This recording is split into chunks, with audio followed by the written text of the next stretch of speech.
Good evening. You arrive here with a whole day still buzzing in your head, and you're allowed to set it down for a while. Tonight, you stand on snowy Korean mountain peaks, pines frozen mid-breath, air tasting like clean stone, while a temple bell sends a bronze note across the ridges. The view is unfairly beautiful, and your worries look slightly ridiculous against it. One gentle warning: you probably won't survive this story with your overthinking intact. So, before you get comfortable, take a moment to like the video and subscribe, but only if you genuinely enjoy what I do here. Drop your location and let me know how your day has really been, your worries, your exhaustion, or even a tiny joy that made you smile. I'm here to truly listen and offer the most sincere, heartfelt advice I can.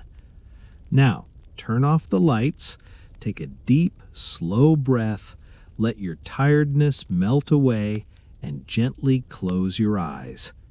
Let's drift together into tonight's dreamlike lands.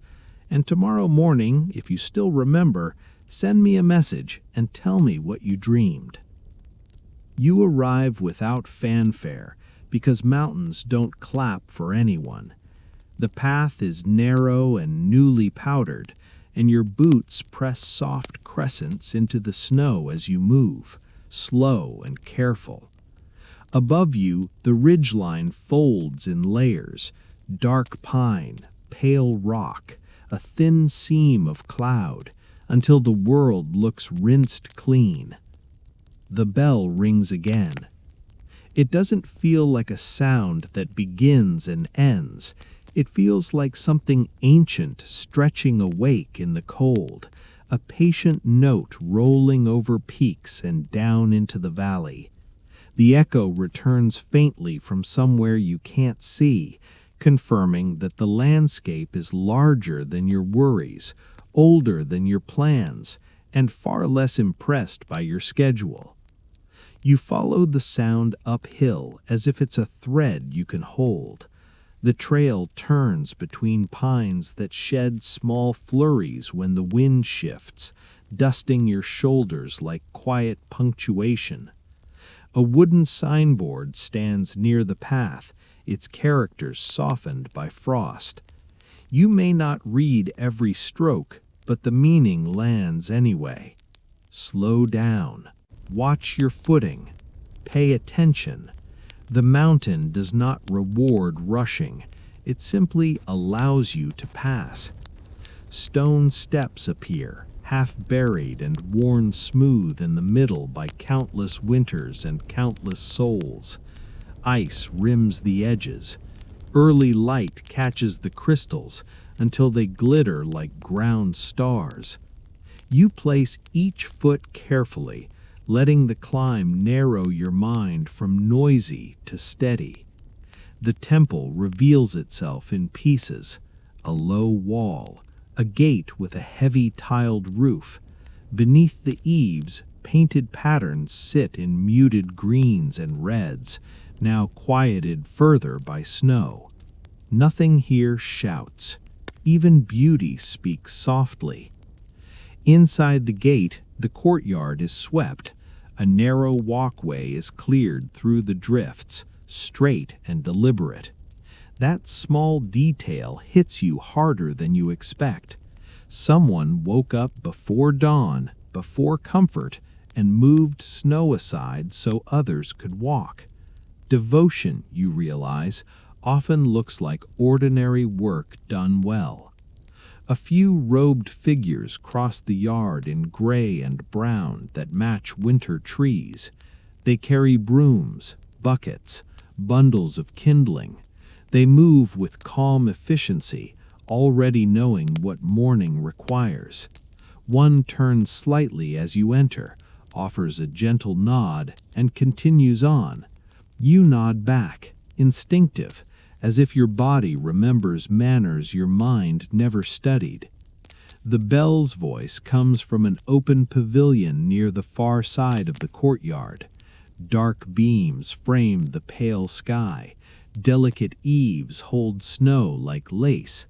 Hanging at the center is the bell itself, massive, bronze, and perfectly still between strikes, as if stillness is part of its job. The striker swings in a measured arc, not dramatic, simply precise. The rhythm feels less like a performance and more like a heartbeat the mountain has agreed to share.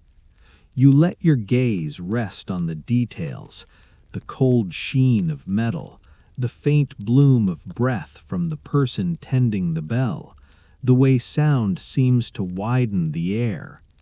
In Korean Buddhist temples, the day is framed by ritual sound, bell at dawn and dusk, other instruments marking time not to hurry it, but to honor it. You don't need every name to feel the intention. The message arrives anyway. Wake gently. Live attentively. Let what is heavy become light. The cold bites at your cheeks. Your breath fogs and thins. Snow clings to your eyelashes until you blink it away. And with each ring, something inside you loosens by one invisible notch, not with fireworks, but with the slow honesty of a knot finally admitting it can relax.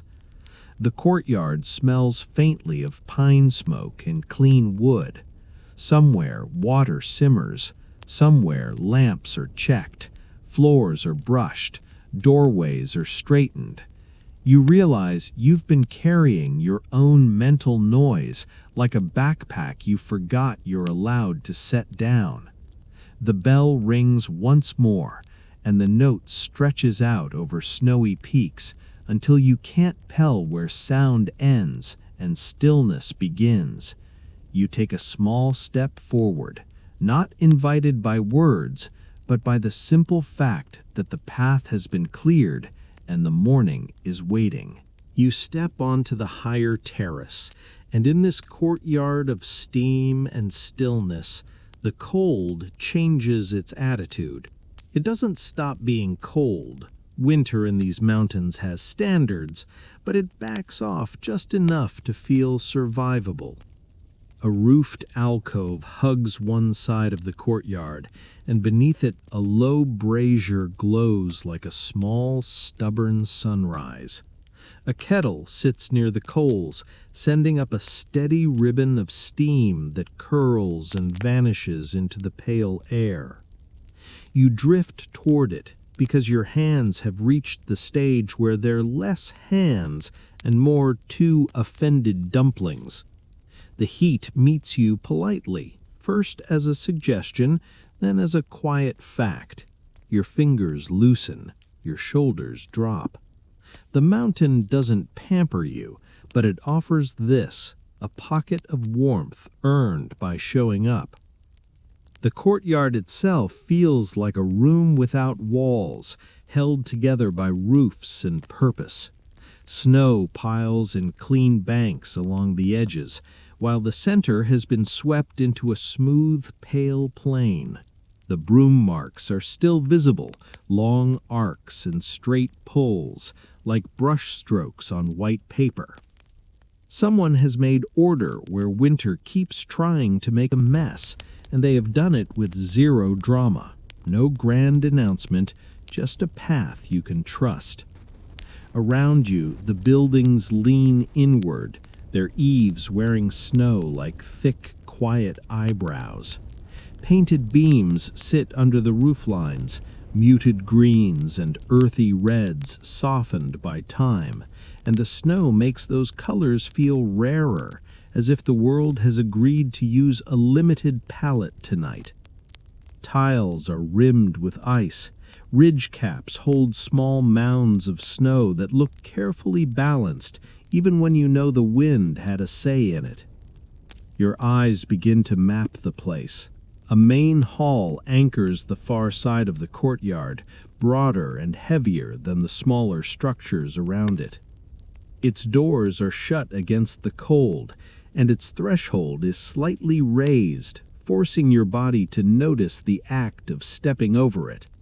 To one side sits the bell pavilion you met in sound, its beams dark against the sky. To another side, a modest shrine-like building tucks closer to the trees, sheltered by deep eaves. Between these, stone paths run clean and direct, leaving no room for confusion. Near the center stands a tiered stone pagoda, dusted in white. Snow softens its edges until it looks less like architecture and more like a thought made solid, stacked layers, balanced weight, calm symmetry. A little further on, a stone water basin rests under a small protective roof. Its surface is skinned with ice, except for a dark oval where someone has broken through, leaving water available for washing hands or rinsing tools. Even the ice here is handled like a practical problem, not an enemy. Figures move through the courtyard in muted robes that match winter bark. One carries a bundle of split firewood, resin sweet and dry. Another checks the swept path, knocking loose a thin crust of ice with the edge of a broom. Their motions are efficient, unhurried, and strangely soothing to watch.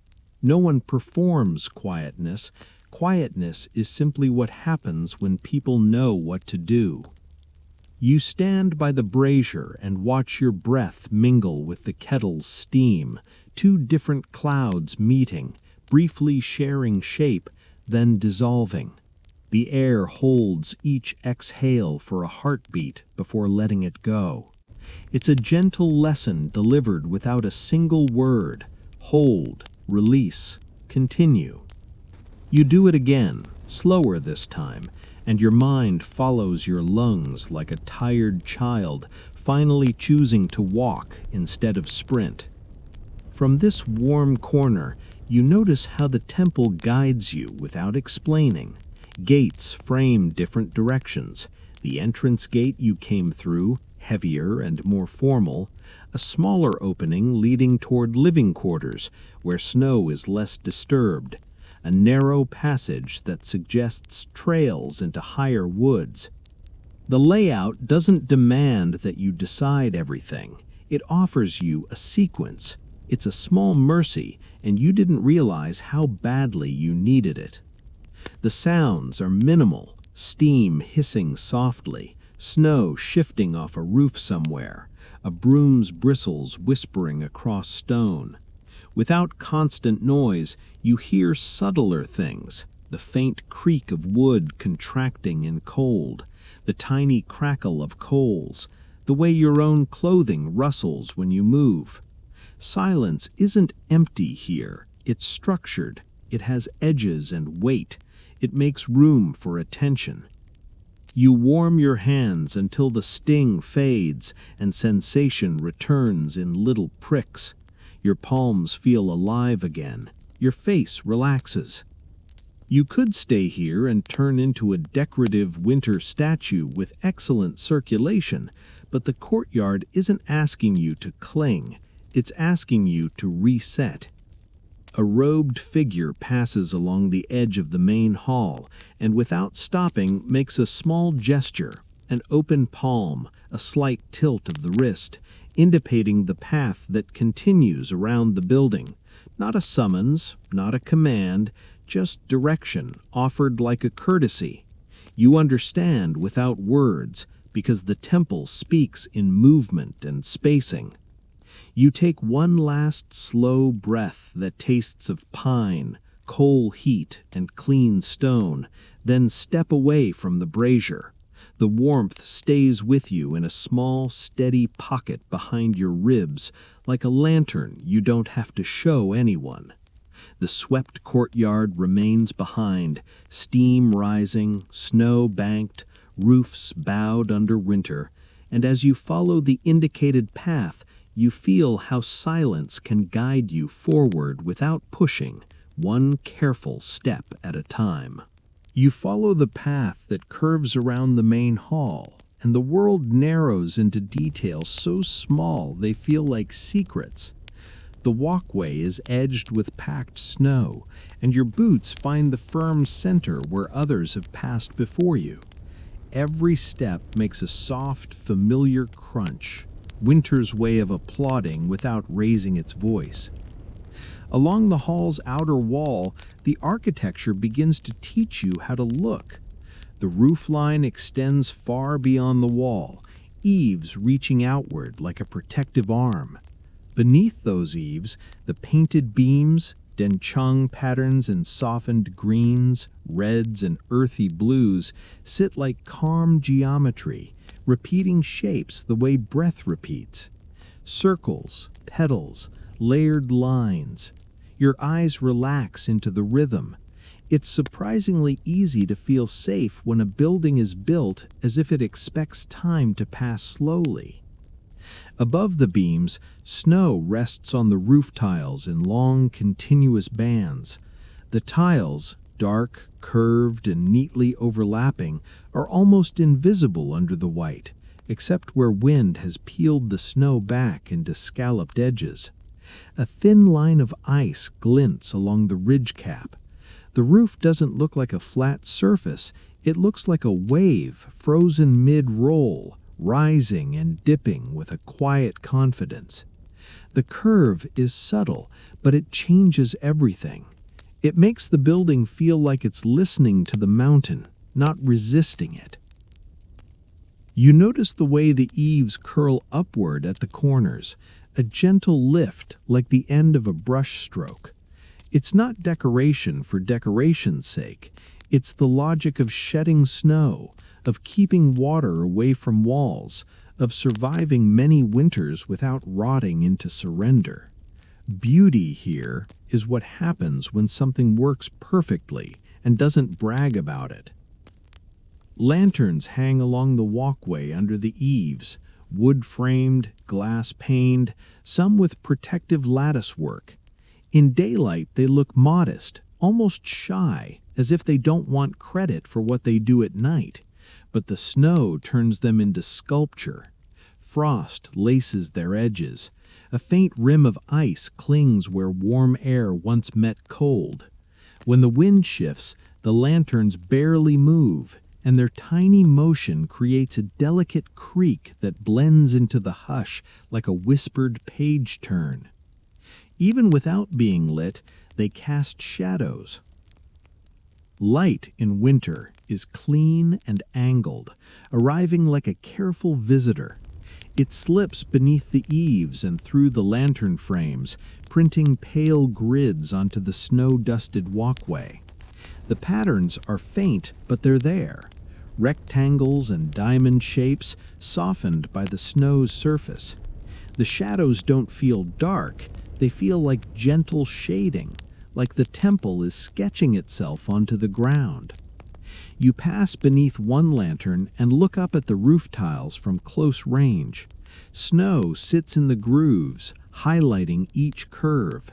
The tiles' edges create thin black lines between white layers, like sheet music, dark notes on a bright staff. Somewhere above, a small drip forms. It gathers at the eave's edge, swells into a clear bead, then drops with a tiny tick into the snow below. It's absurdly satisfying, the kind of sound you'd pay for in an app and then pretend you're not the type of person who pays for sounds. Icicles hang from the eaves in uneven lengths, some thick as fingers, some thin as needles. They're not dangerous looking, they're decorative in a way nature never intended.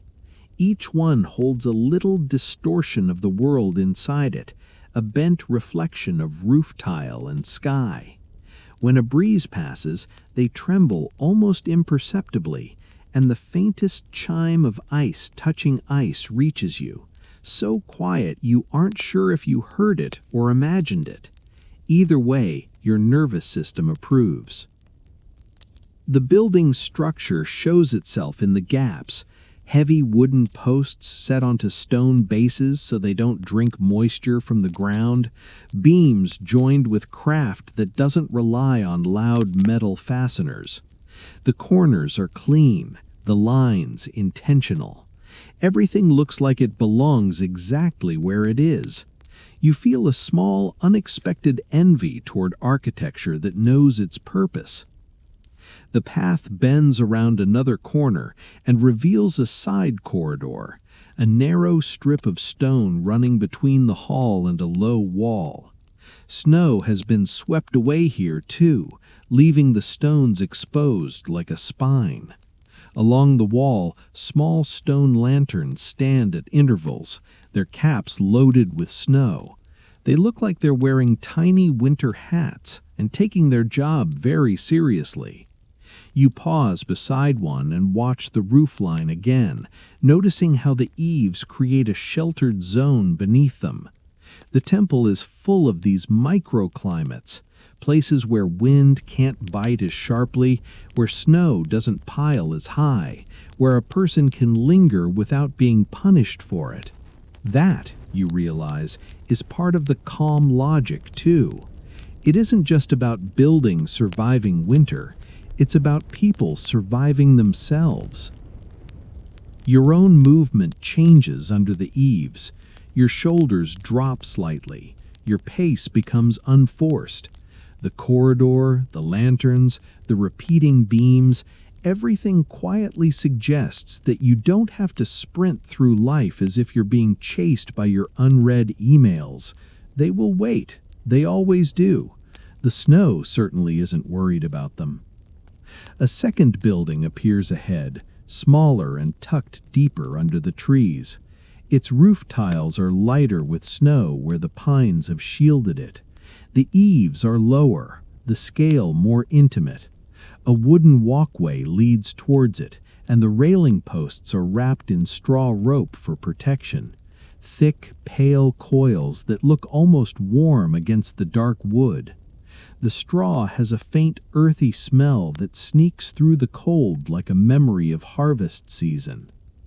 You walk past another hanging lantern and watch its shadow pattern drift across the snow as the sun shifts behind a thin cloud. The grid blurs, then sharpens again. It's like watching time breathe. You feel your thoughts doing the same, coming into focus, softening, returning, without grabbing onto anything too tightly. At the end of the corridor, the path opens back towards the main courtyard, and you catch a glimpse of roof lines layered beyond roof lines, eaves overlapping, tiles stacked like scales, corners lifting in quiet agreement with the mountains. The whole complex feels designed not to dominate the landscape, but to settle into it, like a careful guest arriving and deciding not to rearrange the furniture. You turn slightly and continue along the stone, following the temple's gentle choreography. Lanterns, eaves, snow, shadow, step, breath, step. Somewhere deeper inside the buildings, warmth waits in pockets, and routines wait in sequence, and you move towards them without needing to force the story forward. You circle back toward the heart of the complex, and the air changes again, not in temperature exactly, but in scent. A faint sweetness threads through the cold, toasted grain, dried herbs, something gently earthy that makes your stomach remember it exists. You follow it the way you followed the bell earlier because your instincts are apparently very easy to manage. Ring the bell, you climb. Warm the kettle, you arrive. A side building sits low under deep eaves, its wooden threshold raised above the snow. The walkway leading to it is cleared in the same tidy manner as the courtyards. Straight lines, careful edges, no wasted motion. Straw-wrapped railing posts guide you in, their pale coils looking almost soft against the dark wood. Under the roof, the wind is quieter. Your breath doesn't feel quite so urgent. You step up, remove the snow from your boots with a small shuffle that looks dignified only if no one is watching, and cross the threshold. Inside, warmth gathers in layers. It isn't the aggressive blast of modern heating that makes you sweat and question your life choices. It's a steady, contained heat, like a living thing that stays close to the floor and rises slowly, letting your body adjust without shock. The room is simple: wooden beams, papered windows that soften daylight into milk, woven mats laid clean and flat. The whole space feels like a reminder that comfort can be quiet. You move carefully because the room demands a certain kind of respect, not the tense, performative kind you do in job interviews, but the respectful attention you give to something that doesn't need you and still welcomes you. Near one wall, a low table holds a small arrangement: a bowl, a cloth, a few neatly placed items that look like offerings or preparation. Nothing flashy, nothing begging for applause. You sense movement at the edge of your awareness, robed figures passing through, hands occupied with trays, kettles, folded cloth. They don't speak to you. They don't need to. The hospitality here is built into routine, into the fact that a place like this is designed to host tired bodies and restless minds as naturally as it hosts winter. A kettle is set down on a small brazier-like heater, its lid trembling faintly with heat. Steam rises in a slow ribbon, and the scent you noticed outside becomes clearer now. Roasted barley tea, nutty and warm, the kind of drink that feels like wearing a sweater from the inside. A small cup appears, plain and sturdy, placed where your hands naturally want to reach. Another cup sits beside it, as if the room itself believes in company. You take the cup with both hands, not because anyone told you to, but because it feels right, because holding warmth with one hand suddenly seems too casual for something this soothing. The cup warms your palms first, then the heat travels up your wrists in slow persuasion. You bring it close and breathe in. The steam smells like winter made kind. You sip, and the tea spreads through your mouth and down your throat like a quiet, honest solution to a problem you didn't realize you'd been trying to solve all day. You notice the manners of the space as you drink. Everything happens at a calmer speed. Objects are placed, not dropped. Movements are intentional, not rushed. Even the simple act of pouring tea looks like a small ritual. Controlled angle, steady stream, no unnecessary sound. The room teaches you that attention is a form of care. A small tray of food is set nearby, simple winter sustenance made for cold days and long climbs. A few pieces of rice cake, pale and firm, dusted with something light. A bite of preserved vegetable, crisp, salty, alive with fermentation. A small portion of warm porridge or soup, steam barely visible but present, carrying the scent of sesame and grain. Nothing here is trying to impress you with complexity. It's trying to keep you steady. You eat slowly, because anything faster feels like an insult to the room's patience. The flavors are clean and direct: warmth, salt, grain, a faint sweetness that appears at the edges and then fades. Each bite feels like a practical kindness: calories, comfort, endurance. You can almost sense the logic behind temple food in winter. Simple ingredients, stored carefully, prepared without excess, meant to support clarity rather than chase indulgence. Even your chewing becomes quieter, as if your body is learning to be less loud. Outside the paper windows, snowlight glows. Shadows of pine needles shift faintly when the wind moves.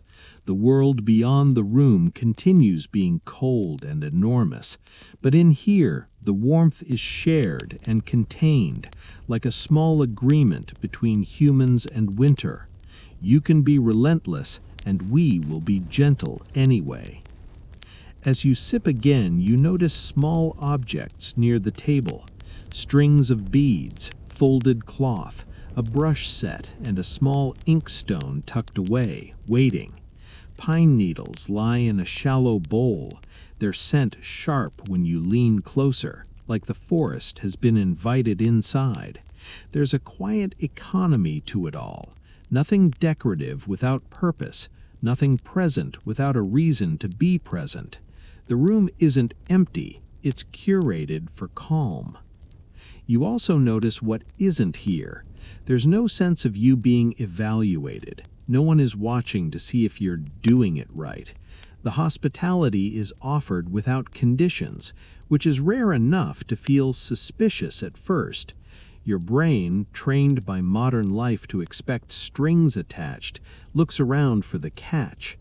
The catch, it seems, is simply that you must slow down. That's it. That's the price.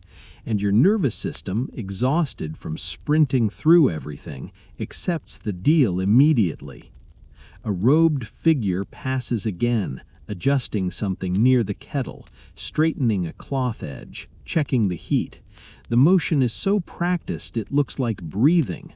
You watch and realize that the locals here, caretakers, residents, whoever they are in the temple's quiet hierarchy, aren't welcoming you in a theatrical way. They're welcoming you the way a well-run hearth welcomes anyone near it, by existing, by being warm, by having space for you without making a scene. You finish the last sip and feel the heat settle deeper, not just in your hands and throat, but behind your ribs. It's a small internal lantern, steady and unshowy. The food sits in your stomach like an anchor, and for the first time in a while, your body feels like it has been listened to. You set the cup down carefully. You don't rush to stand. You let the quiet stretch. Snowlight, steam, wood, grain, pine. The temple's hospitality doesn't push you forward, it simply restores you enough that you can move again without forcing it. When you finally rise, you do it slowly, as if you're trying to not disturb the warmth. You step back onto the wooden walkway, and the cold greets you again, but it feels less sharp now, because you're carrying something the mountain can't freeze. A steady calm, warmed by tea, needles, and a room that taught you how to receive.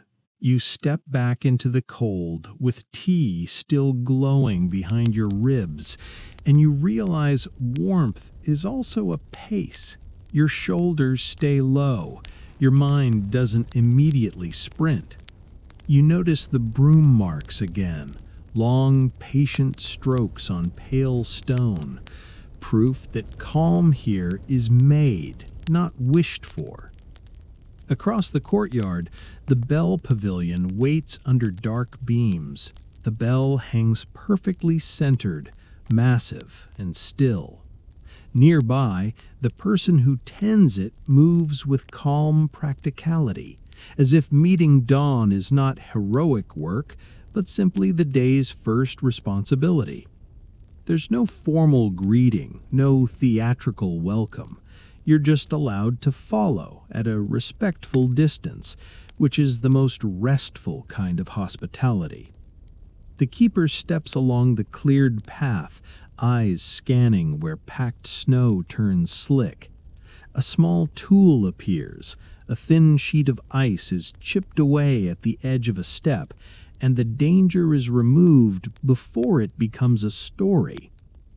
The routine begins where the temple meets winter, paths first. A broom leans against a post, bristles stiff with cold. It is lifted and used without flourish, sweeping powder into soft ridges along the sides. The sound is almost nothing, whisper and scrape, yet it changes the courtyard immediately. A safe line appears, a direction appears. The mounting remains immense, but the next 10 steps become manageable. From there, the keeper checks the lanterns under the eaves, the ones you watched casting faint grids across the snow. A latch is adjusted. A frame is straightened where the wind has nudged it out of true. These lanterns will matter later when darkness arrives early and the cold tries to convince bodies to stop moving. For now, they are light, prepared in advance. At the corner of the pavilion, split firewood sits under a small roof protected from snow. The logs are cut to similar lengths, pale rings exposed like clean pages. The keeper lifts a few pieces, tests dryness by weight, then carries them toward the heating alcove. Your hands reach to help before your brain can overthink it, and a smaller bundle ends up within your grasp as if the temple expected you to be useful without needing to be applauded. The wood is cold and lightly resinous. Bark flakes at your glove. You carry it carefully because dropping it would feel loud in a place that values quiet competence. At the alcove, the keeper stacks wood in a precise pattern, pieces laid so air can pass, flame can breathe, heat can last. Even fire is treated as something that deserves respect. Then comes water, winter's favorite way to create problems. The keeper walks to the stone basin where a dark oval has been broken through the ice. A ladle rests nearby, handle wrapped so it won't bite skin. Dip, lift, pour. A thin stream glints, clears slush, keeps the basin usable. In cold weather, neglect becomes ice, and ice becomes consequence. You move on at the keeper's pace, slow, steady, and strangely reassuring. Along the main hall's outer wall, under eaves heavy with snow, the keeper checks the roof edge. A fragile crust is knocked away before it thickens. A drip line is cleared. The building is cared for the way a living creature is cared for, not in emergencies, but in steady attention. Back at the Bell Pavilion, the keeper's work becomes more exact. The striker is inspected. The rope and fittings are checked with a quick, practiced glance, enough to confirm everything will hold. The bell's surface is wiped where moisture might freeze into roughness. The hands move as if they already know the bell's voice through metal before it ever rings. Time is held differently here. Where you come from, time is a list of things you didn't do fast enough. Here, time is an agreement with light. Dawn arrives, paths are cleared, fire is prepared, water is opened, roofs are checked, and then the bell speaks to set the rhythm in place. The keeper steps back, breath slow and visible, and sets the striker swinging in a measured arc. The impact is not violent, it's precise. The bell answers with a note that seems to widen the air itself. Bronze traveling across snowfields, over pines, down toward the unseen village below. The sound arrives, fills space, and leaves room behind it. You stand still, and the echo moves through you like warm tea through cold hands. It makes your thoughts feel larger and less urgent. You remember lantern shadows, broom marks, steam rising from the kettle. Small actions repeated, making the world gentle.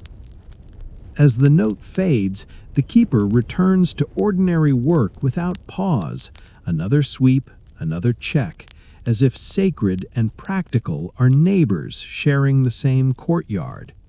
Your modern brain wants to label it productivity, to turn it into a lesson you can brag about later. The mountain quietly refuses. This isn't content, this is care. You follow along the cleared path again and begin to understand the bell's real job. It doesn't just ring, it reminds everyone, locals, wanderers, and overthinkers with warmth still in their palms, that a day can be lived in steady pieces. One step, one sweep, one breath, one sound sent across snowy peaks, asking you to be here and only here. You move on from the Bell Pavilion with its last echo still thinning into the sky, and the temple's rhythm guides you the way a steady hand guides a sleepy child back to bed. The courtyard remains swept and sensible. Lanterns hang under the eaves like patient thoughts. Your hands, warmed earlier by barley tea, stay just flexible enough to remind you that comfort can be carried if you're willing to walk gently with it. A narrow passage leads you toward a smaller building tucked closer to the pines, the kind of place that doesn't look important until you realize everything important here is quiet. The wooden walkway creaks once under your weight, then settles. Snow sits in clean ridges along the sides where brooms have pushed it away, and the temple's habit of making safe lines through winter continues, as if chaos is simply another material to be managed. Inside, the air shifts again. Not hot, not soft, but slightly less sharp than outdoors, like the room is holding its breath to keep you from freezing mid-thought.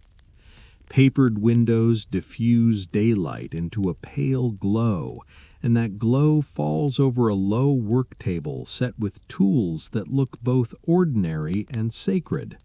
Brushes resting on a narrow wooden stand, an inkstone dark as wet river rock, a small ceramic dish for water, and stacks of paper cut into clean rectangles. The paper is not the flimsy kind that wrinkles if you look at it too sternly. This paper has body. It holds itself. The fibers show faintly when you tilt it toward the light, like the paper is quietly proud of how it was made. You lift one piece and feel its texture through your fingertips. Soft, but not weak, pliant, but not messy. It reminds you that something can be gentle and still endure winter. Nearby, an inkstick rests like a small block of night. Someone has placed it beside the inkstone as if they expect the day to include writing, which here is as natural as sweeping snow. A robed figure, one of the locals who moves through these spaces with the calm competence of someone who knows exactly where the kettle lives, arranges the table without ceremony. A cloth is smoothed, a brush is aligned, a stack of paper is squared. You watch and realize you are witnessing a language of order. You find yourself offered a place at the table, not with words, but with a simple clearing of space. Your body understands before your mind does. You sit, carefully, as if your bones have suddenly remembered their guests in a room designed for quiet. The ink preparation begins in slow, steady motion. The ink stick is pressed to the inkstone and rubbed in circles, and the sound is almost nothing, an intimate, grainy whisper. A few drops of water are added, and the dark pool grows gradually, thickening from gray to black. There is something deeply calming about watching darkness appear this way, earned by patience rather than produced instantly. Your modern life wants everything in one click. The temple insists that some things arrive only by repetition. A brush is lifted. Its bristles taper to a fine point, held together by care and habit. The robed figure dips it lightly, wipes excess against the stone's edge, and tests the ink with one small stroke on scrap paper. The line is clean, confident, alive. You immediately become aware of your own handwriting back home, an anxious spider sprinting across paper, and you feel the faint sting of personal growth, which is rude, honestly, but you let it happen. Another piece of paper is placed before you, as if the temple believes you can be trusted with ink. The brush rests near your fingers. You hesitate because your brain is busy imagining embarrassment. The room, however, does not contain embarrassment. It contains paper, ink, and quiet. That's it. So you pick up the brush. The bristles feel lighter than expected, like holding a feather that somehow carries weight. You hover above the paper. Your breath slows without asking permission. You lower the brush and draw a line, then another. Simple shapes, careful strokes, nothing ambitious. The ink sits on the fibers and spreads slightly, creating edges that look softer than your intentions. It doesn't ruin the line, it humanizes it. Around you, the locals work in their own calm flow. Some write characters in neat columns, each stroke placed as if it matters. Some stamp small seals onto finished pieces, red impressions that look like tiny suns. Others fold paper into charms, creasing carefully, pressing edges with fingertips. You notice how they treat each piece as if it holds something invisible inside it, a wish, a protection, a reminder. A small stack of completed papers sits to one side, tied with thin cord. Some are plain, some have a single character or symbol, some carry a few lines of careful brushwork. You don't need to decode them to understand the purpose. Paper is a container. Ink is a way of making a thought tangible enough to carry. And in winter, when the world feels vast and indifferent, it makes sense that people would want to hold their hopes in their hands, even if only for the length of a breath. You watch someone fold a paper charm and tuck it into a small wooden box lined with cloth. Another charm is threaded onto a cord and set near the doorway, ready to be carried outside. You remember the cloth strips frozen on branches along the steps, the stone stacks balanced against wind. This is the same impulse, expressed through different materials. If the mountain is going to be huge, then your wish must be made real enough to stand beside it. Your brush line dries. The black softens into the paper. You add one more mark, a quiet attempt at balance rather than perfection. The result is imperfect, but it feels honest, and in a room like this, honest seems more valued than impressive. When your fingers begin to cool again, you pause and warm your hands by lightly cupping them, remembering the tea, remembering the brazer's glow. The robed figure beside you refreshes the ink with a few more circles of the stick against the stone, and that soft, rasping sound steadies your mind like a metronome. Outside, winter continues its patient work. Inside, the temple answers with its own: ink, paper, breath. You set the brush down carefully on its stand, the way you would set down something living. You look at your small marks, your quiet participation in a ritual older than your worries, and you feel something subtle shift. The mountain hasn't changed, the cold hasn't surrendered, but your mind is less frantic, as if it has been given a task small enough to hold.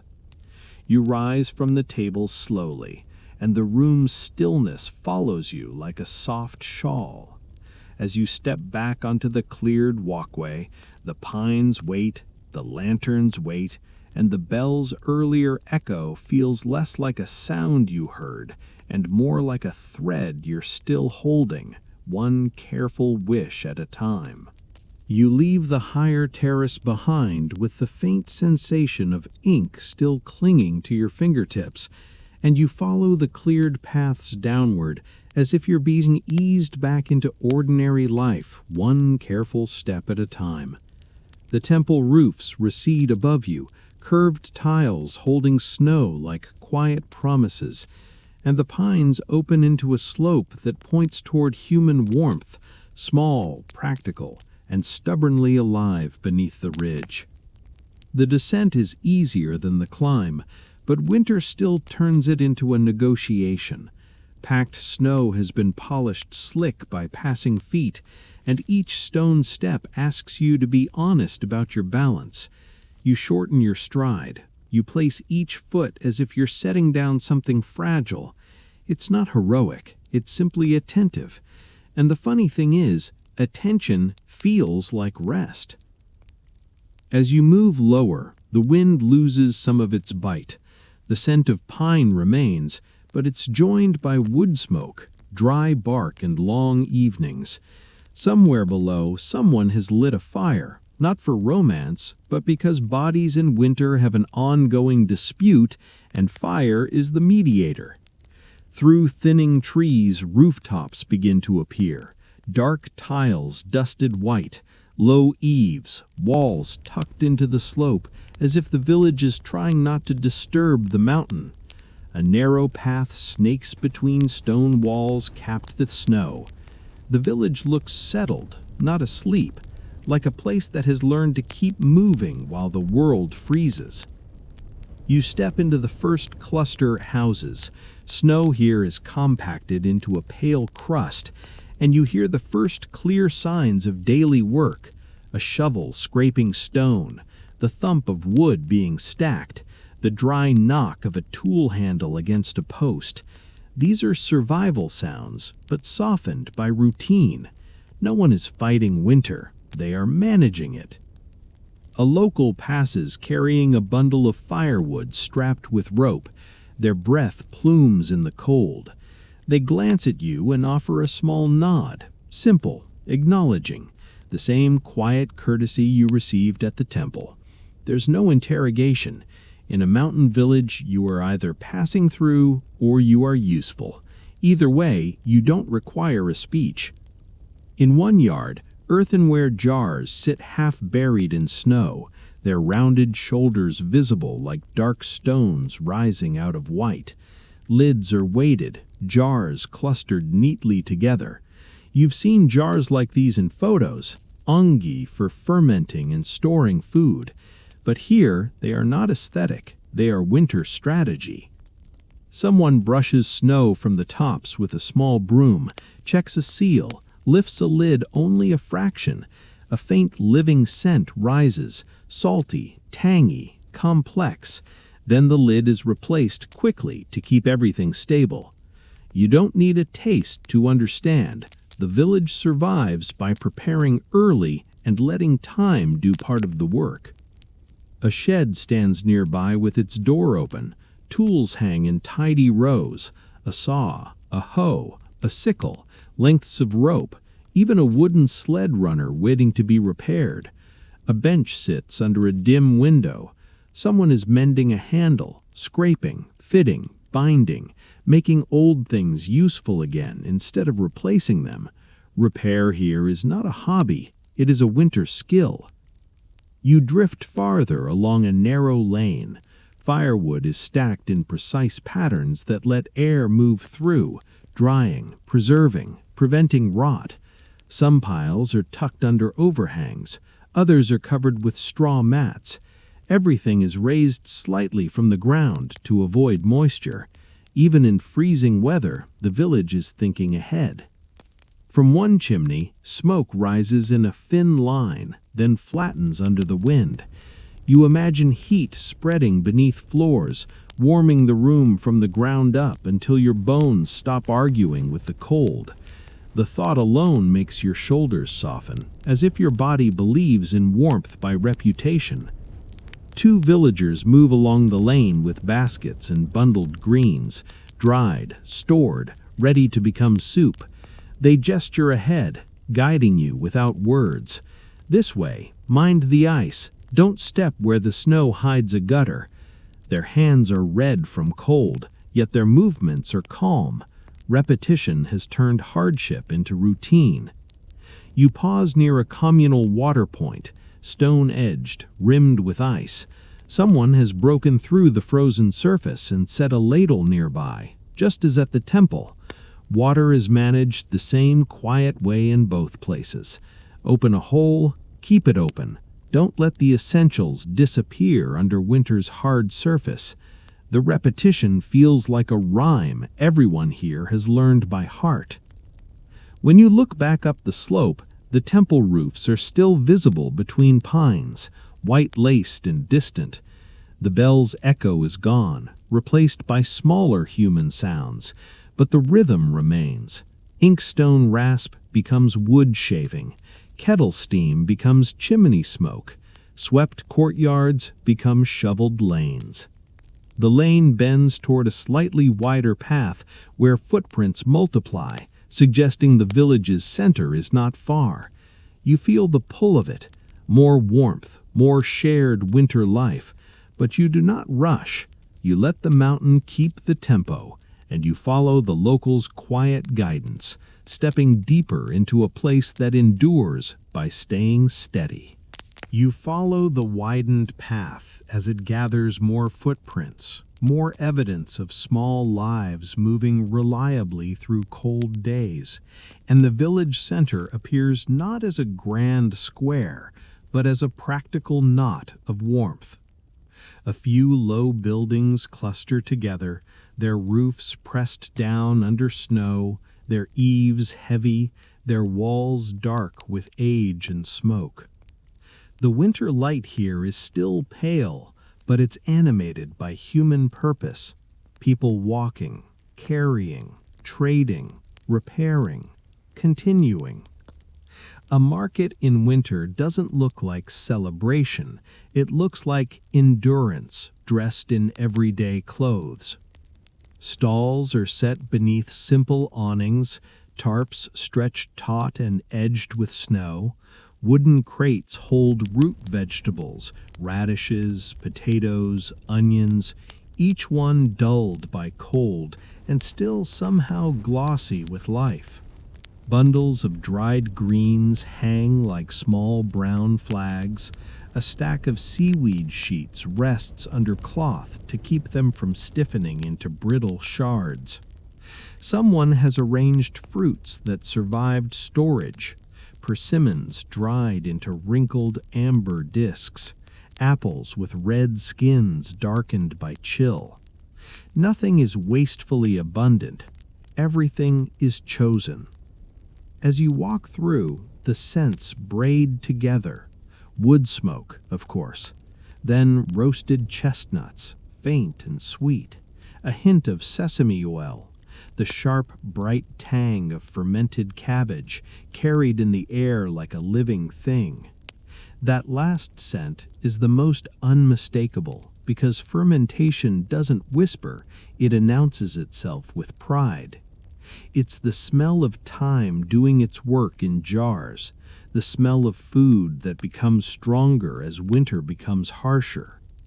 Earthenware jars sit near one stall, their lids weighted with stones.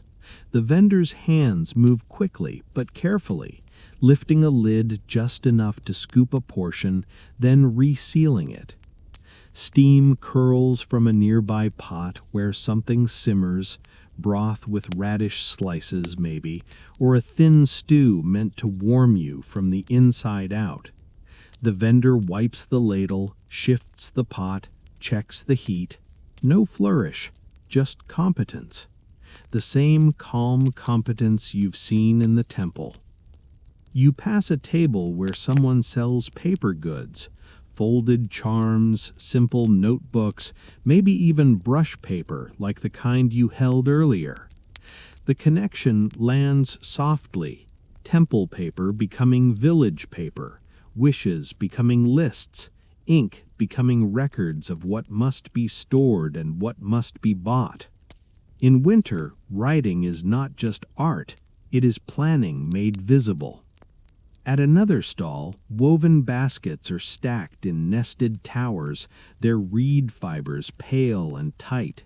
Rope coils hang from a beam, thick hemp strands twisted into strength. You feel your fingers remember the brush and the inkstone, then shift to the idea of rope and fiber. Different materials, same lesson. Patience becomes something you can hold. A small crowd gathers around a tool vendor. Handles of axes and chisels lie in neat rows. Metal heads glint softly. Someone tests the balance of a hatchet, turning it in their hands, listening not with ears, but with muscle. Another examines a blade edge, runs a thumb near it without cutting, as if they trust their own caution more than any label. Winter makes tools more valuable. It makes skill more visible. You keep moving, letting your eyes take in the economy of it all. Nothing here is curated for visitors. It's curated for survival, which makes it oddly beautiful. The market is a living diagram. Food, fuel, repair, warmth. People exchange goods and small gestures of guidance. This is better quality. That is cheaper. Take care on the icy bend. Even without catching every word, you understand the flow. Mountain communities communicate through repetition and shared need. A stall near the edge sells warm drinks. Steam rises from kettles and metal pots. Cups are passed hand to hand. The vendor pours something dark and fragrant, perhaps another barley infusion, perhaps a cinnamon-spiced tea, into plain cups that look designed to be held close. You buy one with a simple exchange and wrap your hands around it immediately. Heat presses into your palms, and the scent rises. Roasted grain and faint sweetness, a smell that makes your lungs unclench. You sip slowly as you walk, careful not to spill. The drink is not just warmth, it's a pause you can carry. The steam fogs your face, blurring the market's edges. For a moment, you see everything softened. Snow, roofs, baskets, jars, people, like the world is being gently edited for bedtime. Near the drink stall, a small stand displays fermented goods in tidy containers, kimchi, pickled radish, salted fish, maybe a soybean paste darker than the ink you ground at the temple. Fermentation here is not one product, it's an entire winter strategy. Salt and thyme turn perishables into endurance. The jars, the careful seals, the communal understanding of how to keep food safe through cold months, this is knowledge passed down like the temple's routines, steady and unshowy. You watch someone purchase a small portion, wrap it carefully, tuck it into a cloth bag. The movement is practiced. It's not about novelty, it's about continuity. You realize the market is less about buying and more about weaving the village together. Each exchange is a small confirmation. We are here, we are prepared, we will share what we have, and we will keep going. You drift toward a stall where someone sells simple winter clothing, thick socks, padded gloves, scarves woven in muted colors. The vendor holds up a pair of mittens, demonstrates the thickness with a squeeze. You consider your own hands and their tendency to complain. You choose a small item, perhaps a scarf or a pair of wool socks, less as a purchase and more as a way to participate. The fabric is coarse but warm, honest in texture. You tuck it away and feel a quiet satisfaction that has nothing to do with consumerism and everything to do with being practical. As you step away, you glance back toward the lane leading uphill toward the temple hidden by pines. You can't hear the bell from here, but the market has its own rhythm. Ladles dipping, baskets shifting, tools clinking, smoke rising. footsteps crunching. It's louder than the temple, but not chaotic. It's the sound of community doing what it must, with just enough warmth to make it bearable. You finish your drink, feeling heat settle into your chest, and you let the last bit of steam disappear into the winter air. The market continues behind you, alive and steady. Ahead, the village stretches into quieter lanes, and somewhere within it, you sense the next piece of your journey waiting.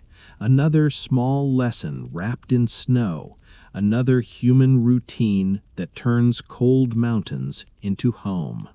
You leave the market's warm knot of activity behind, and the village lanes thin into quieter lines again.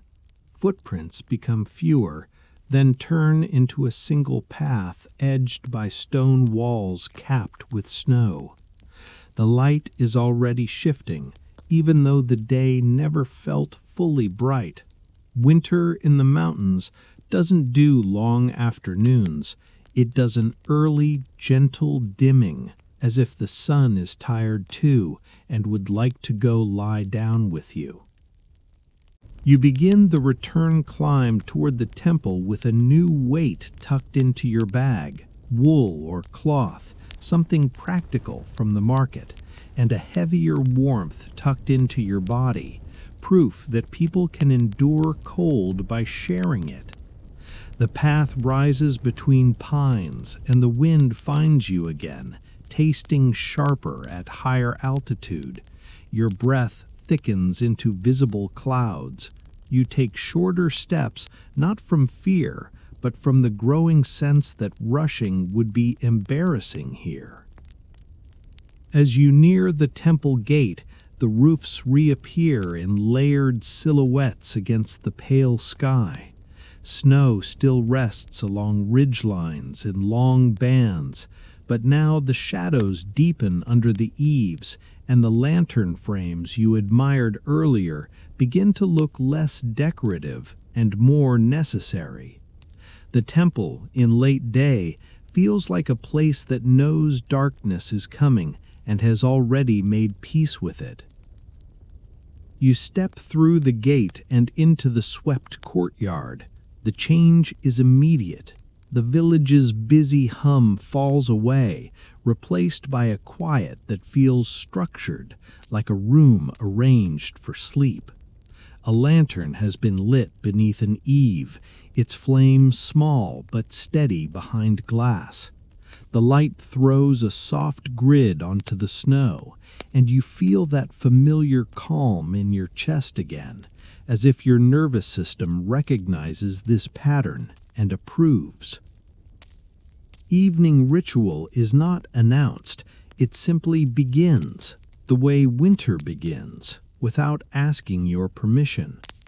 A few robed figures move with purpose across the courtyard, carrying lamps, checking door latches, straightening cloth coverings, gathering stray tools.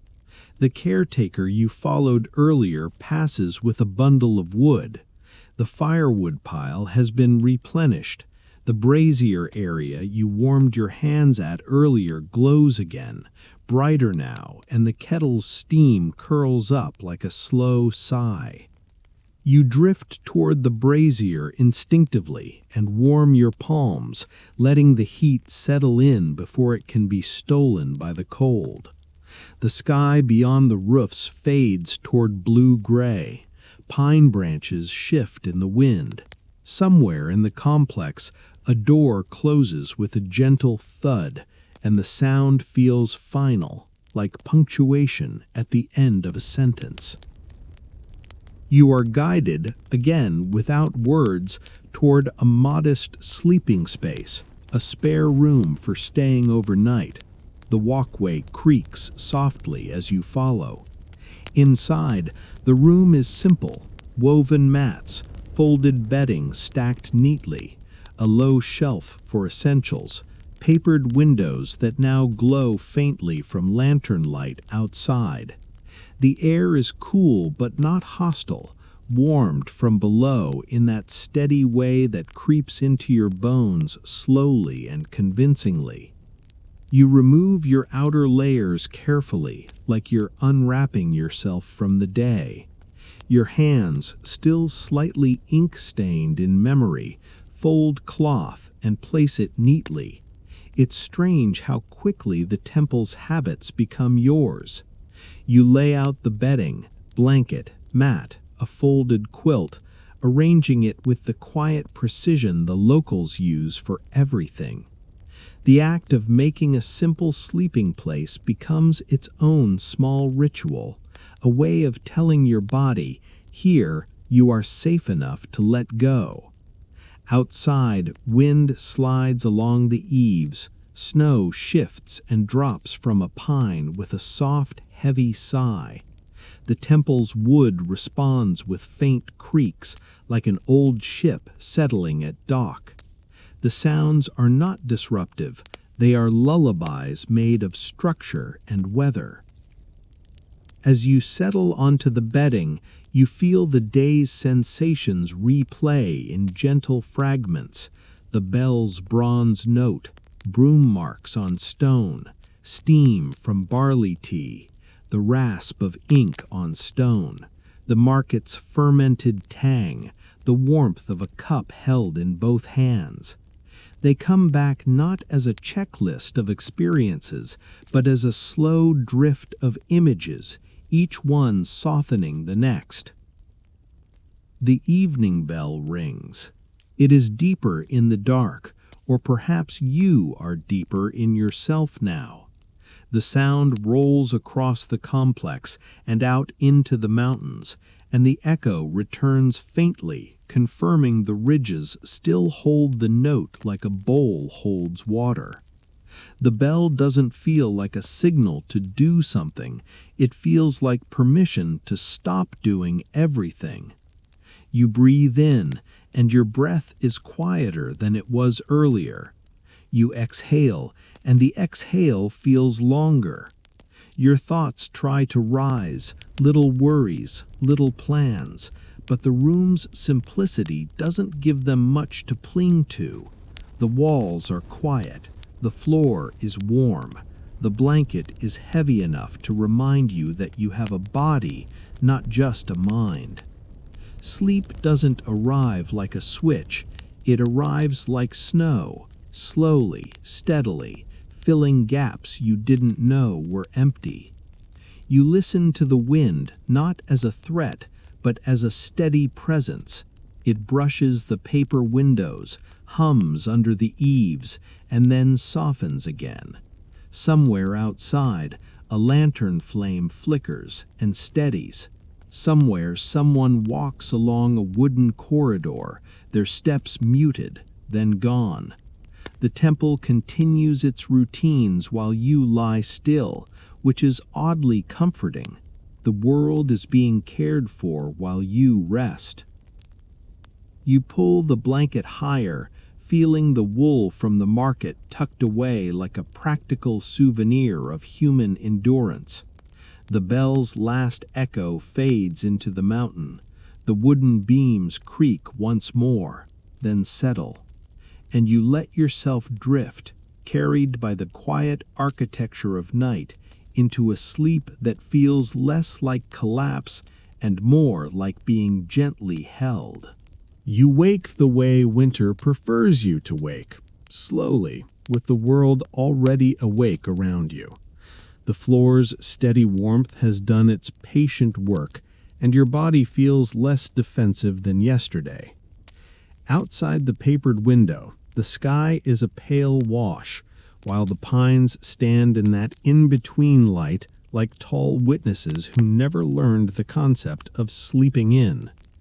You sit up and listen, a faint creak of wood settling, the soft, sweep scrape of a broom somewhere, the barely there hiss of a kettle, because of course someone has decided morning should include steam. Your mind tries to lunge into its usual list of worries, but the room is too spare to hold them. You fold the bedding neatly, dress, and step into the corridor, where last night's lantern glow has faded into gray-blue. The air is sharp again, clean enough to feel like a reset. Your breath blooms and thins as you move out into the courtyard, and it receives you with the same steady order: swept paths, snow banked to the sides, roofs bowed under white. A light dusting of fresh snow has fallen overnight, softening edges without undoing the work. Someone is already correcting it, broom in hand, restoring a clean line through the courtyard. You watch and understand again that calm here is maintained, not wished for. The bell pavilion waits at the far side, dark beams framing a brightening sky. The bell hangs perfectly centered, bronze skin cold and still, as if it has been holding its breath for the day's first note. You drift closer, quiet, letting the rhythm of the place guide you. And then you see the problem. The rope that guides the striker looks slightly wrong near the point where it bends and bears the most strain. Not a dramatic tear, nothing that would satisfy your inner catastrophe writer, but a frayed bloom of fibers around the braid. In warm weather, you could pretend it's cosmetic. In winter, where cold stiffens and weak points crack, probably fine is an expensive lie. The keeper arrives with the same unshowy focus you've come to recognize. Hands lift, fingers run along the rope, and the frayed section catches subtly. The keeper pauses, not for performance, but for assessment. The rope is tested by feel and sight, the way you might check a step for ice before trusting it. The striker is moved just a little, minimal motion, enough to watch the rope flex. The fibers lift, then settle, and the frayed area looks tired rather than torn, still holding, but asking not to be trusted much longer. The cold seems to sit heavier for a moment, not because the temperature changes, but because consequence has entered the air. Other robed figures cross the courtyard, and their eyes flick toward the pavilion. One slows, another stops at a respectful distance.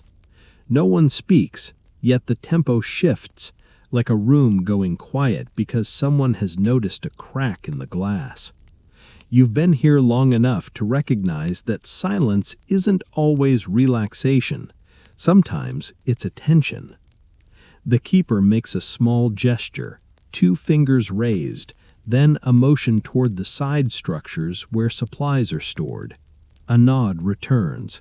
A figure turns and moves quickly along the cleared path, steps sure on packed snow. The temple doesn't panic, it reallocates. The keeper secures the striker, limiting movement, protecting both bell and rope. It's a quiet decision that lands let punctuation. The morning's rhythm has paused, not because ritual is abandoned, but because ritual is being protected. You walk with the keeper toward the storage area beneath a small roof. Snow squeaks underfoot. The air carries pine and smoke, and the courtyard behind you stays swept and calm, as if refusing to dramatize the situation. Inside the sheltered space, coils of rope hang neatly. Bundles of cord rest wrapped in cloth. Tools sit where they belong, ready to be used without frantic searching.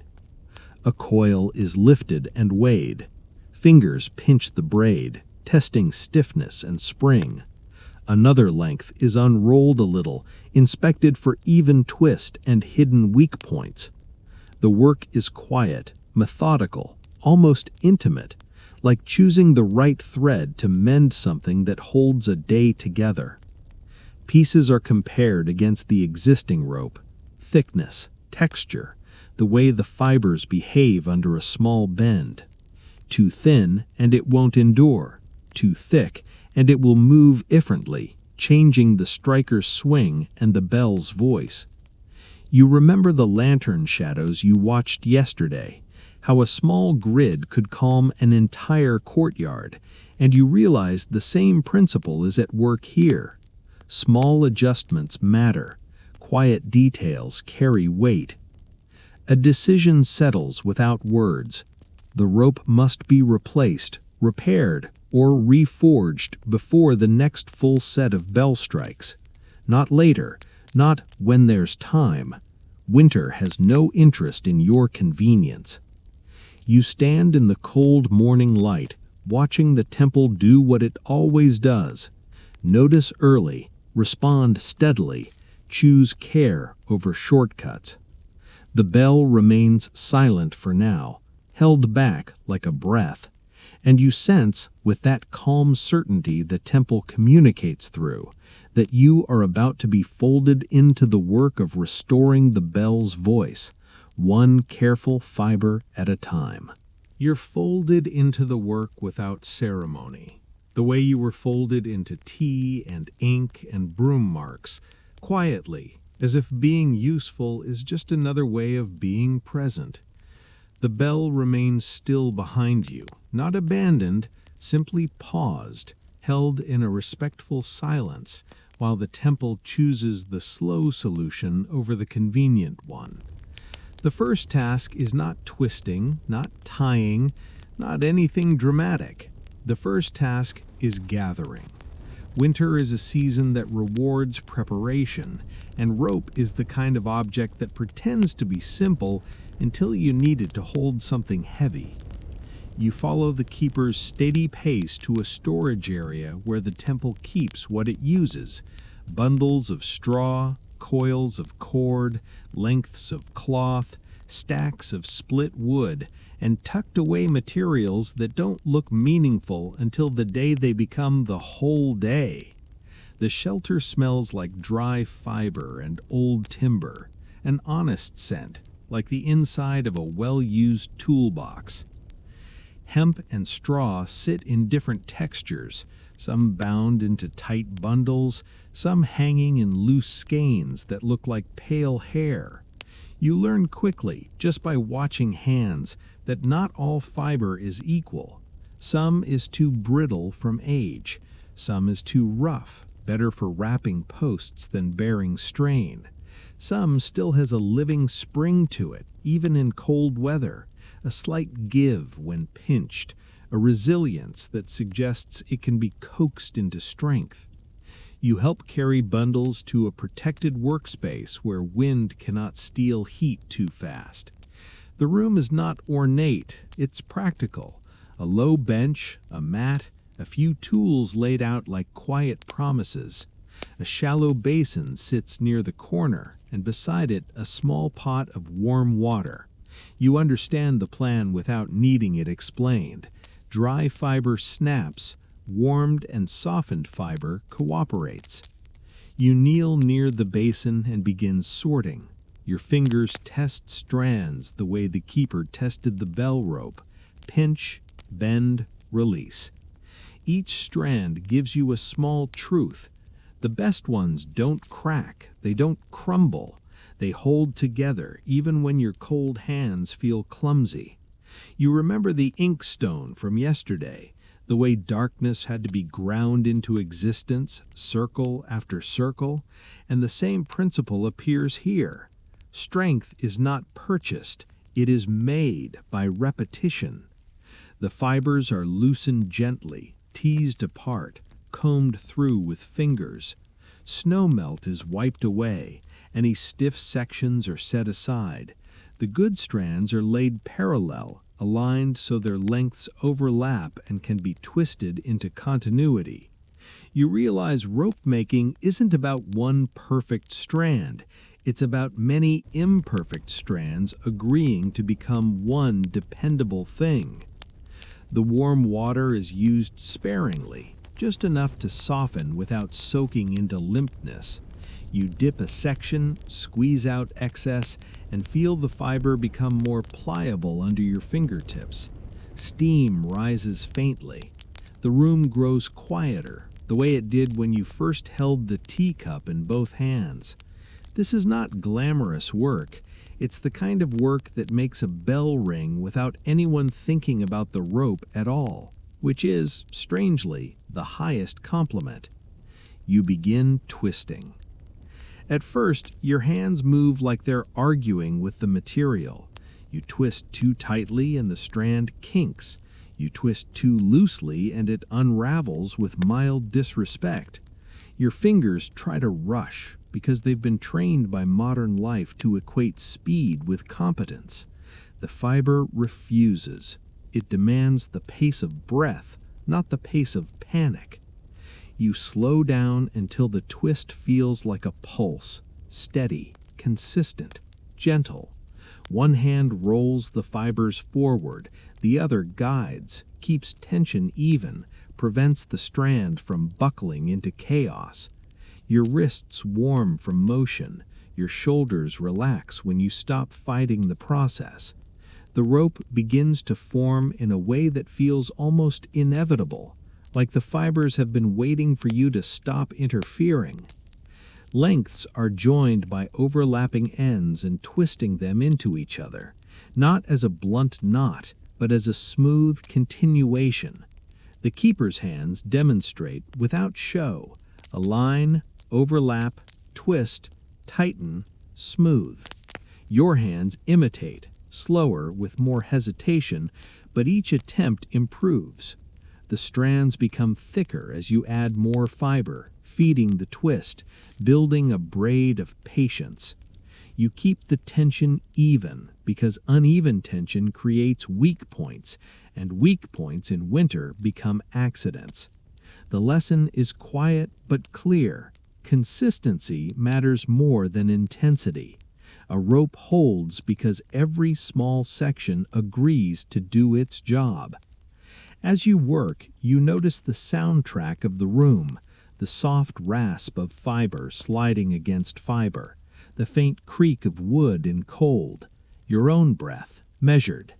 The sound is almost ASMR by accident, dry, textured, calming, and your mind, always eager to overcomplicate, settles into the simple arithmetic of hands and strands. You take brief breaks to warm your fingers, rubbing them together, holding them near a small heater, then returning to the fibers before stiffness returns. The locals do the same without complaint. Winter doesn't care about your pride, it cares about your circulation. Slowly, the rope lengthens. It looks humble, pale and slightly rough, but it feels alive under your hands, springy with potential. You run your fingers along it and sense the uniform twist, the way the fibers lock together, the quiet strength growing from countless small rotations. You think again of lantern shadows on snow, how a simple grid can calm a courtyard, and you realize this rope is also a pattern repeated until it becomes reliable. The keeper compares the new rope against the old, matching thickness and feel, checking how it bends. Not too stiff, not too soft. It must move the striker in the right arc so the bell's voice returns unchanged, familiar, faithful. Even the sound of mourning depends on details most people never see. You continue twisting until your hands fall into the rhythm completely, and for a while you forget you're a visitor. You're just a pair of hands in a winter room, making something that will matter. The bell is still silent outside, but its silence feels purposeful now, like a pause held for repair, for respect, for the slow integrity of doing it properly. When you finally set the rope down in a neat coil, your fingers hum with warmth and fatigue. It's the honest tiredness of work that steadies you rather than drains you. You look at the coil and feel a small, quiet satisfaction. No applause, no announcement, just the calm certainty that tomorrow's ring will be held by what you helped twist into being. The new rope rests in a neat coil on the bench, expected to carry the weight of a morning. You run your fingers along it and feel the uniform twist. Your body wants to declare victory. Winter suggests you hold your applause. Because the temple reveals the next problem the moment you finish the last one. A protective sleeve for the highest friction point, a length of binding cord, and a small tin of resin wax used to seal the join are not where they should be. Used recently, moved, or quietly consumed, either way, they aren't here. The repair can't be done properly without them, and properly is the only speed this place recognizes. You step outside with your scarf tucked higher and the wool you bought at the village market finally earning its keep. The keeper leads you along a narrow trail that runs down and around the ridge to a small storehouse shared between temple and village. It's not far, in the way mountains define not far, which is to say, it is far enough to matter if the weather decides to have opinions. At first, the sky looks calm. Snow sits on pine boughs in heavy layers. Your boots press into softer snow than the swept courtyards, and the trees muffle sound until even your thoughts lower their voices. Straw-wrapped posts mark the trail edge where the slope drops away.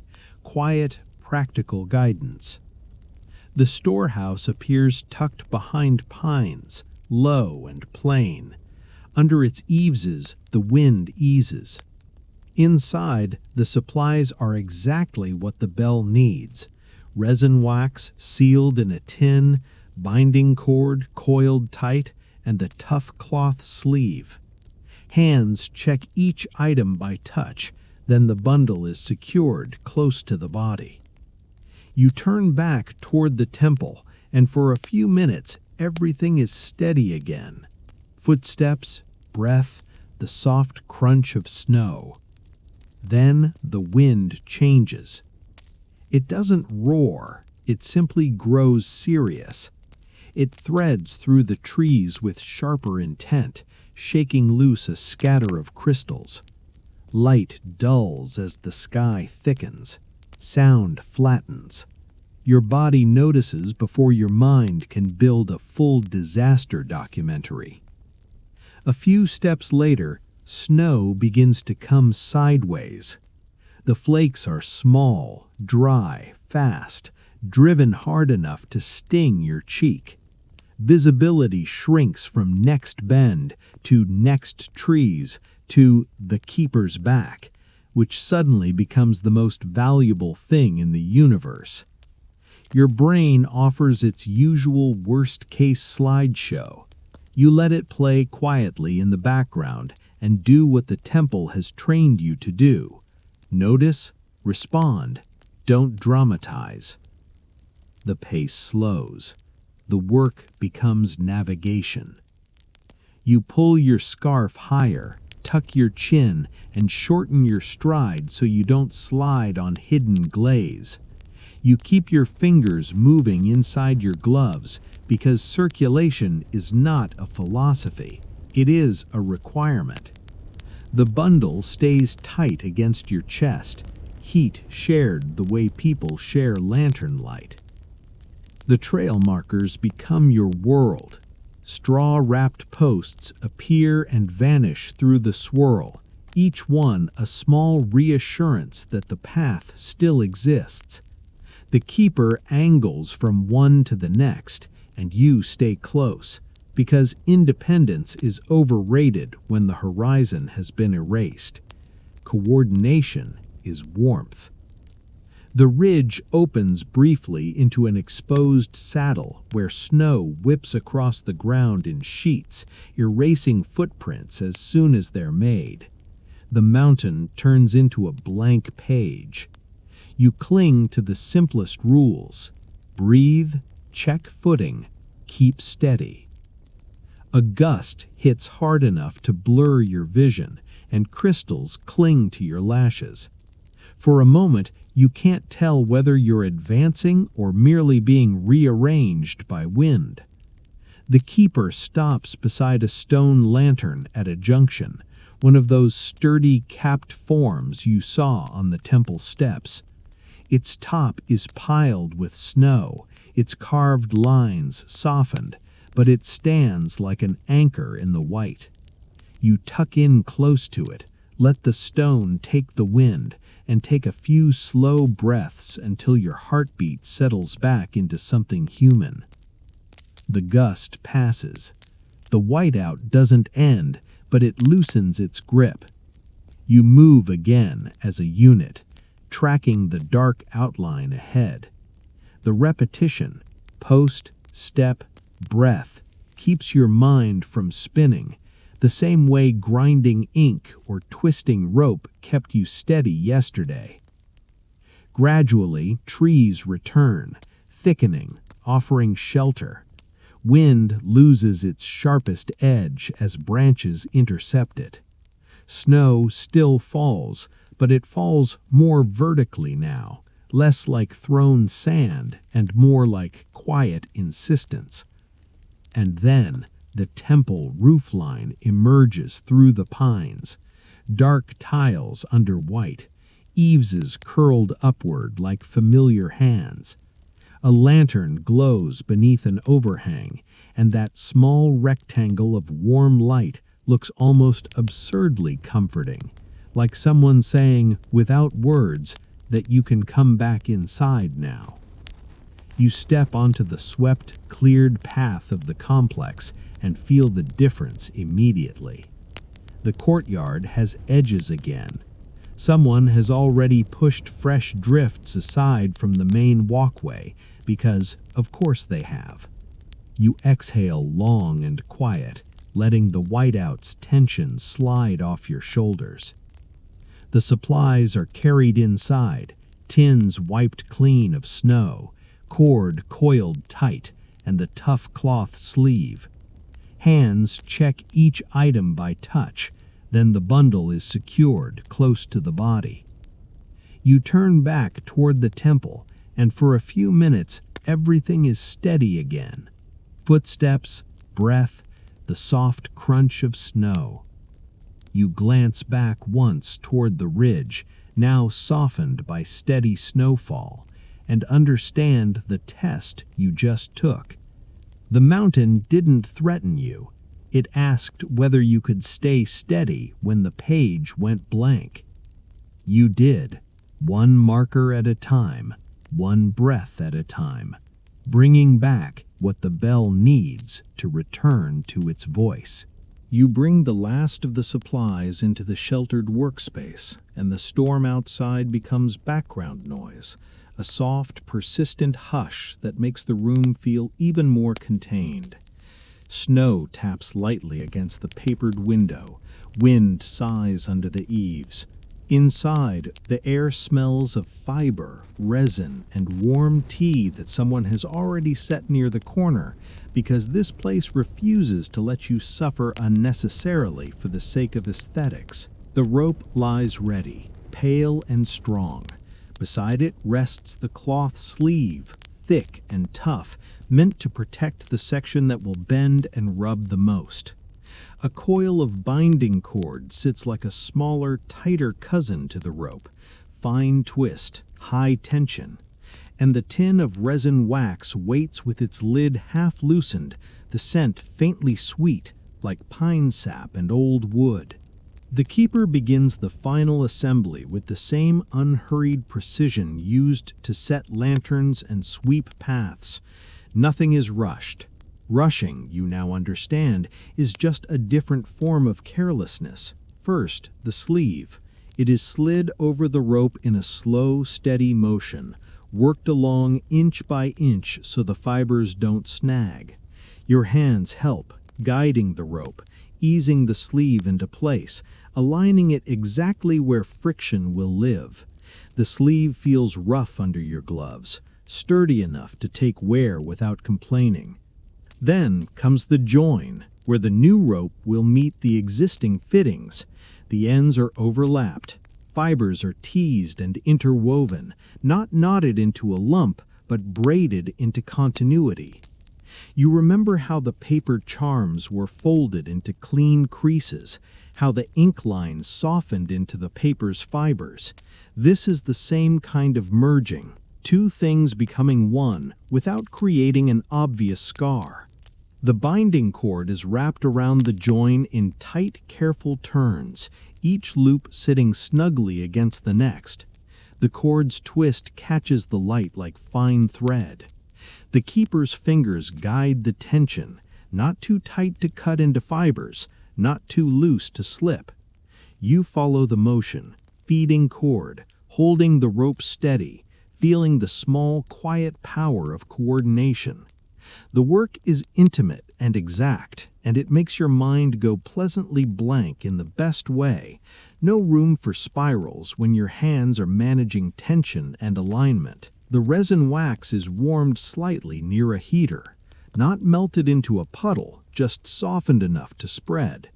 When the lid opens fully, the scent rises, pine and sweetness, and something faintly smoky, like a forest remembering summer.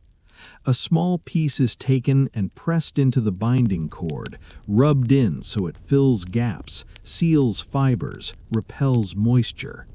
The wax darkens the cord slightly, giving it a richer tone, like ink deepening on paper.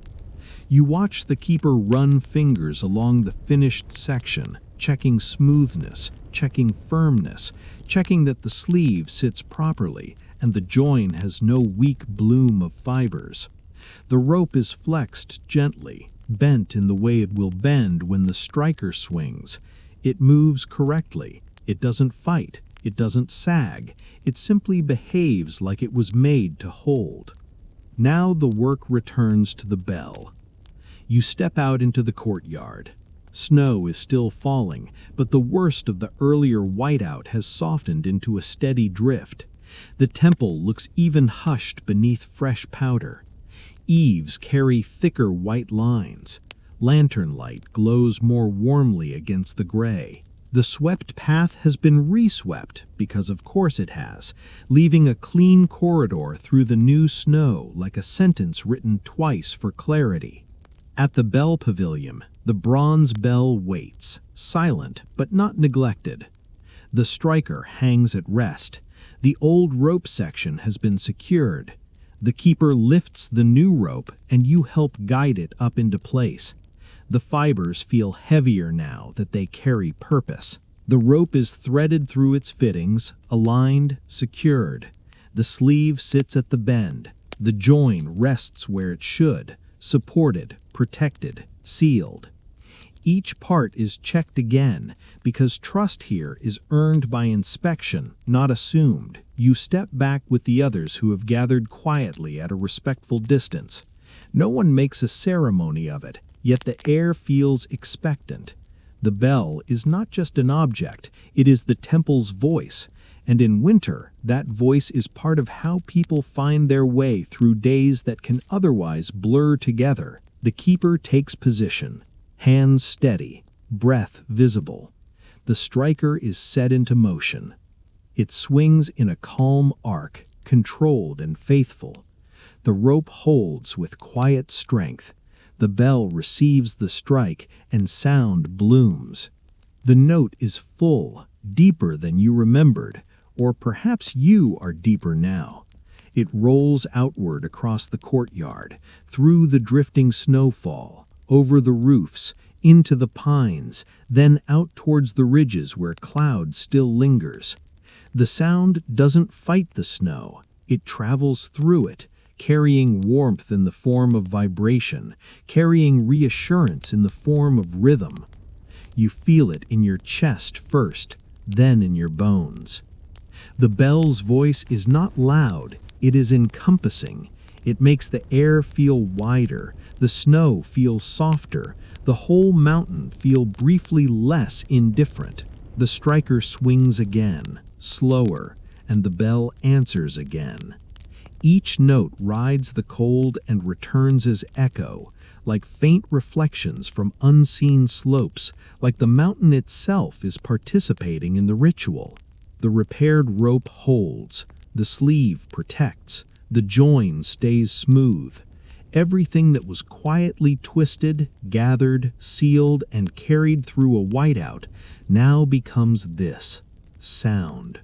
You realize with a small internal smile that you have become part of the bell's voice, not in a dramatic way, in the most meaningful way. You helped make the ordinary continue. And ordinary in winter mountains is sacred. As the notes fade, the keeper stills the striker and returns the bell to rest. The gathered figures drift back to their tasks without applause, because applause would be noise, and noise would miss the point. The temple's rhythm resumes as if it never stopped, and yet you know the difference. You know what holds it together. You step away from the pavilion, snow catching softly in your hair, and carry the sound with you, bronze across peaks, feeling steadier than you did when you first climbed the steps. The bell has returned to its voice, and in doing so, it has quietly returned you to yours. The bellow's last note thins into the snowfall, and the courtyard returns to its steady choreography. Brooms whispering, lanterns glowing, boots moving with the quiet certainty of people who know where the ice hides. Nothing about the temple changes outwardly, which is exactly how you know it's healthy.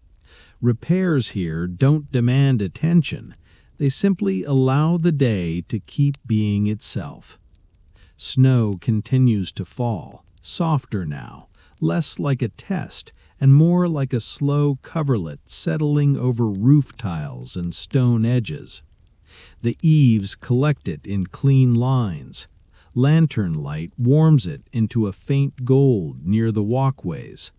Somewhere beneath an overhang, a kettle releases a thin ribbon of steam, and your body recognizes the scent before your mind does.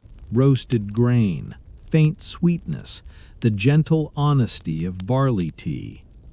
You drift back toward the warmth the way you drifted toward it on your first day, except now it feels less like you're seeking rescue and more like you're joining a rhythm. Under the shelter, a cup is placed where your hands naturally want to be. You take it with both palms because the temple has already trained you out of one-handed indifference. Heat presses into your fingers. Steam fogs your face. For a moment, the world becomes soft-edged again, like the market through a cup's breath, like lantern shadows blurred across snow. You sip slowly, letting the warmth land inside you. It tastes the same as before, which is comforting in a way you didn't know you needed. So much in modern life changes overnight for no good reason. Here, the tea remains tea. Consistency is a kindness. You notice small traces of the last days everywhere, like quiet signatures. The swept courtyard carries brew marks over fresh powder. The bell rope, now reinforced and sleeved, sits in its rightful place without fanfare, holding the striker's promise like it always has. Only now you know what that promise is made of. Twisted fibers, steady tension, resin wax rubbed in by patient hands. The stone basin still has its dark oval cut through ice. The wood pile is stacked so air can move. The lantern latches are straight. You are tempted to feel proud because that is the modern reflex, turn everything into a personal brand moment. But the temple has made it nearly impossible. Pride would be loud here. Instead, you feel something quieter and more useful. Gratitude, clean and simple, like a path cleared through snow. The time comes to leave something behind, not because anyone demands it, but because a place that has held you deserves a small acknowledgement. You look through what you carry. There's the wool item from the market, thick, honest fabric that kept your neck from turning into a frozen complaint. There's also the paper from the calligraphy room, the piece where your careful marks dried into the fibers, imperfect and real. You take that paper out and hold it a moment, remembering the rasp of ink stick on stone, the way darkness had to be coaxed into existence circle by circle. You fold the paper slowly, the way you watch the locals fold charms. Crease, press, align, not rushed, not anxious. The folds become neat edges, a small object that looks modest but carries weight. Your attention, your breath, the steadiness you practiced when the ridge went blank in whiteout. You place the folded charm where offerings are quietly kept, near a small shelf, beside other simple tokens, not singled out, not displayed.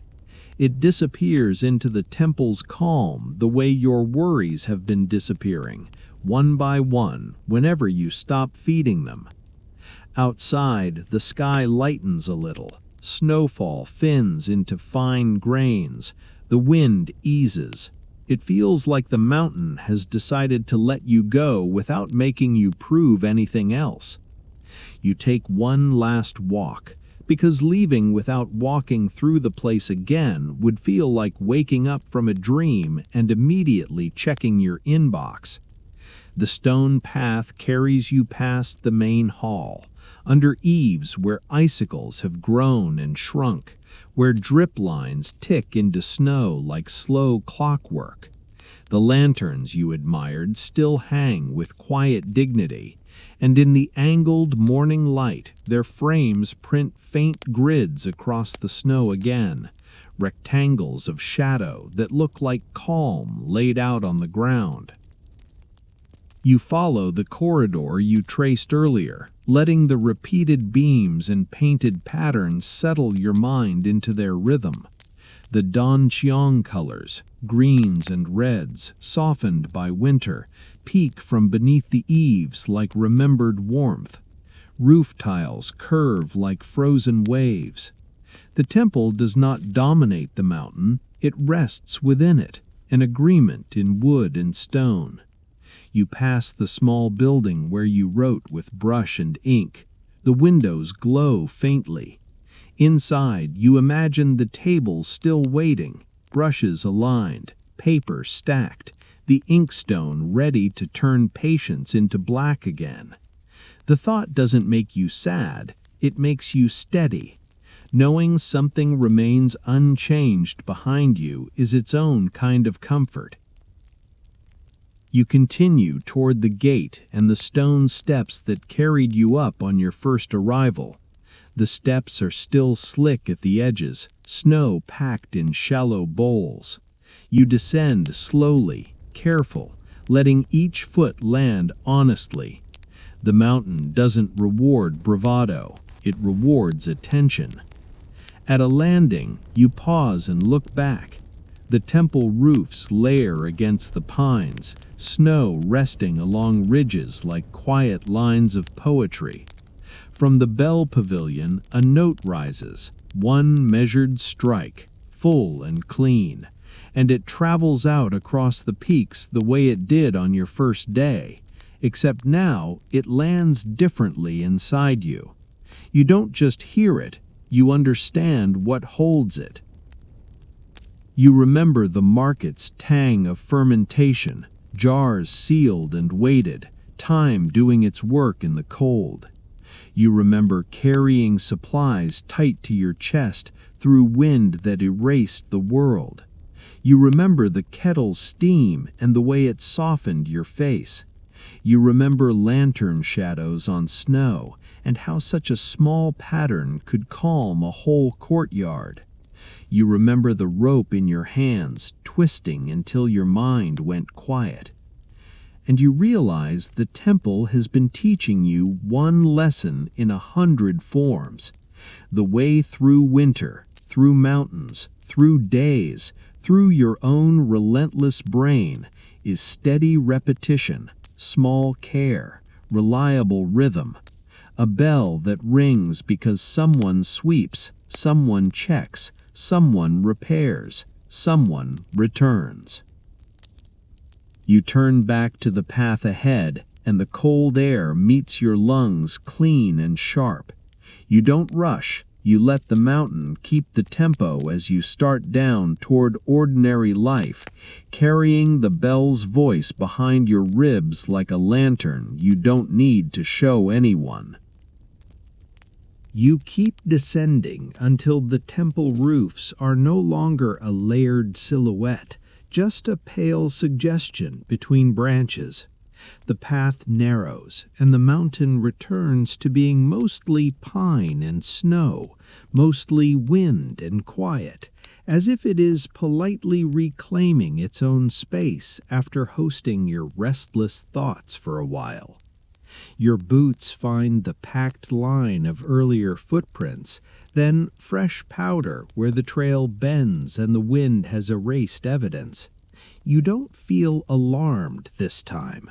You've already walked through a whiteout that turned the world into a blank page, and you learned the answer is not panic, it is the next marker, the next breath, the next careful step. Winter still has rules, but now you follow them without arguing. Lower down, the village reappears in fragments, a chimney's thin smoke, a roof ridge capped in white, the dark shoulder of an earthenware jar half buried near a wall. Even from here, you can almost taste yesterday's fermentation, salt and thyme turning ordinary vegetables into winter endurance. You carry that tang in your memory the way you carry the warmth of barley tea, not loud, but dependable. The lanes are calm, stalls are covered. Someone shovels a path in slow strokes, the scrape a steady rhythm that reminds you of the inkstone's soft rasp. Work turning chaos into order one pass at a time. Firewood sits stacked beneath an overhang, laid so air can move through it, because care is always partly about breathing. At a bend, the road divides, one direction toward lower valleys and ordinary roads, the other back up toward the temple you're leaving behind. You stop there, not dramatic, just honest. It is a hinge in the landscape, and it matches the hinge inside you. One side eager to sprint back into life, one side wanting to stay under eaves and let lantern shadows calm the mind into something manageable. You look up. The ridge is softened by snowfall, pines dark against pale sky. The temple is mostly hidden now, but you can still catch the suggestion of an eave curling upward like the end of a brush stroke. You can't see the lanterns in daylight, yet you remember their quiet grids printed onto snow, the way simple geometry told your nervous system to stop announcing emergencies. Then, as if the mountain wants your farewell to be complete, the bell rings. It arrives not as a command, but as kindness. The bronze note travels across the peaks, and you can hear its tail catch on distant slopes, returning as echo, smaller and smaller, like a memory practicing how to fade. You feel it in your chest the way you felt it on your first arrival, except now it lands on rope you helped twist, on wax you helped warm, on the understanding that sacred sounds are held up by practical hands and patient repetition. You start walking again because you can't stand in a crossroads forever, no matter how poetic the snow makes you feel. The lower road is wider, less steep. Your body relaxes into it, grateful for the reduced negotiation with ice. The air warms by a barely measurable degree, enough that your breath looks less like a permanent weather system and more like an ordinary human exhale. Your mind offers its usual urge to turn all of this into a plan. You let the thought pass. The temple didn't teach you to become impressive, it taught you to become steady. You notice your hands as you walk, the faint soreness where fiber once pressed into your palms, the ghost of ink on fingertips.